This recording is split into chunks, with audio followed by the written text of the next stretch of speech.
Hello, my name is Lee Brown. I'm doing my presentation on the Great Smoky Mountains for our natural science class here at Rochester University. I'd like to introduce you to the Smoky Mountains. As many of you probably know, it is part of the Appalachian mountain chain, which stretches from southeastern Canada all the way down to Alabama. It also happens to be one of the oldest mountain chains in the world, second only to a mountain chain found in South Africa. And these mountains, while not so high in respect to other mountain chains you might find, they were once that high. Some reaching as high as the Alps, the Himalayas, and Rockies. This mountain chain was named after the Appalachian Indians by Spanish explorers many years ago. And the Smoky Mountains primarily are formed from old sedimentary rocks that were formed somewhere between 800 and 545 million years ago. This was during the Proterozoic era, back when it seemed God was really starting to put some shape to this earth and bring it out of chaos. There was just the beginnings of stable atmosphere on the earth, and the continents were shifting together and ultimately smashing together, as you can see in the depiction here with the red circle. North America was colliding southeasterly into Africa, the tectonic plates colliding somewhere between 310 and 245 million years ago. This really drove the mountains up. That was during the Paleozoic era, and that after forming, the Pangea started to break back up, as you can see with these two diagrams here, and ultimately where we are today. But during that breakup, that's when forests started forming and sea life was really starting to take shape in the earth. At about 460 million years ago or so, during the Ordovician period, we actually had a very violent volcanic activity going on in the Appalachian area, which actually led to the extinction of around 2/3 of all living species. And it also drove us into an ice age. And that really was from the heavy carbon output of those volcanoes. Also interesting to note that the Eastern Continental Divide follows the Appalachian Mountains, and those that ultimately is where those mountain ranges developed from. It's also the Great Smoky Fault actually separates the mountains from the Valley and Ridge area. So what happened when the rocks were forming there is sediments were deposited. They were eventually cemented together during the heavy pressure and collision of those plates. Because that Great Smoky Fault follows along the mountains, you can also imagine that it's no stranger to heavy, or at least moderate, earthquake activity. As you can see by the yellow and blue dots, it's certainly no stranger to earthquakes. As I mentioned, the majority of the rocks found in the Great Smoky area are of sedimentary nature. During all the pressure, these rocks were formed together Some areas even being formed were 9 miles thick. This area is known as the Ocoee Supergroup rocks. And it's interesting to note that in addition to that, even some evidence of ancient seabed has been found in the region. Another geological formation that we see in the park are folds, some being massive, found throughout the park. And as we've learned, a fold is a stack of planar type sedimentary rocks that under pressure and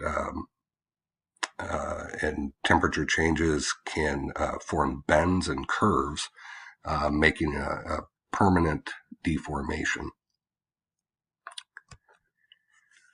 Another thing that we see common in the park is metamorphosed igneous rocks that are found all throughout the park, including many dikes. There are some dikes between Fontana Dam and Klingman's Dome, a couple of geological features in the park. As we know, a dike is basically a sheet of rock that is formed into a fracture pre-existing rock. So it cuts across pre-existing rock, and they may have come across as magmatic or sedimentary. In this case, more likely sedimentary. We also find lineations in the park, which are linear structures within the rocks. And we also find some granitic gneiss, which can again be volcanic or sedimentary in nature. I've included a photo here of granitic gneiss. As well, you'll find that most of these pictures of the park itself were pictures I took. I was there just a few years ago, including this one here. Another type of rock that we find is hornblende. We find that being a part of many of the igneous and metamorphic rocks. During the continental collision, there was tremendous pressures and heat, which changed those metamorphosed rocks, sedimentary rocks, and combined to include hornblende. A couple of major geological formations are Elkmont sandstone and Thunderhead sandstone in the park. Elkmont sandstone is composed of a dark feldspar and meta sandstone and meta siltstone. These form into giant boulders in some cases, as you can see here in this photo. And some of the areas like Cades Cove, which is another famous spot in the Great Smoky Mountains, you can actually see younger rock being buried under older layers. That area is also known as part of the Elkmont region. In the Thunderhead region, a little bit different. It is some big conglomerate. There is meta sandstone as well as meta siltstone, but you'll also find a heavy concentration of slate as well. And a couple of the geological features in that area are Mount LeConte, which is one of the higher peaks in the Great Smokies, as well as Sugarland Mountain. Sugarland Mountain is a high peak that divides the Little Pigeon River and the Little River. And one of probably the most visited areas in the park is the Anakista Formation area. This area was made up mostly of slate, phyllite, and metasiltstone. And here you can see some phyllite, a picture of phyllite. As well, you can see where they get their name with the Great Smoky Mountains. This was a picture I took on top of Klingman's Dome. Interesting thing about Klingman's Dome, it's one of the highest points in the Smoky Mountains. As the mountains were worn down, the layers of rock most resistant to erosion are now the high peaks. Some of those include Klingman's Dome and some of the other mountains I've mentioned. And it is the way that one's set up is a lot of slaty rocks, but it's also on the upper part quite a bit of schist as well. Some of the other formations in that Anakista area include the chimney tops and the eye of the needle. The chimney tops are a couple of sharp double peaks that sit next to one another. The eye of the needle is a great example of freeze-thaw action. It actually popped this hole right into the side of this peak. So that's become a common tourist area as well. A couple of other areas in the Anakista range as well are Ruby Falls Cave, which is a really interesting area to visit. The Ruby Falls Cave was formed by acidic erosion and actually a massive sinkhole. So you can travel quite a ways down underground and visit the falls and see, things like these folds and erosion that has happened over time.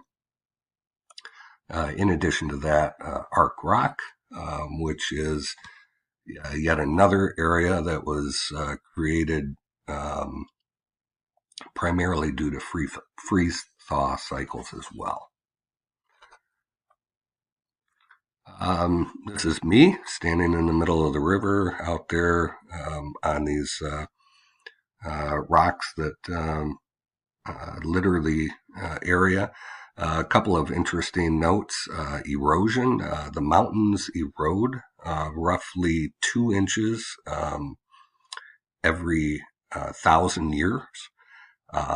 As well, there have been areas where they've found small shells of crustaceans and trails of worms in the sandstone and in the shale that indicate it was once bordered by oceanic area. And another interesting factoid is that the Gulf of Mexico beaches actually contain sediment from the Appalachian Mountains that ultimately made its way down the Mississippi into the Gulf of Mexico and along the beaches there. Here's a list of the references I used, which included the National Park Service, some geological studies, and I appreciate your attention and hope you found my presentation informative. Thank you very much.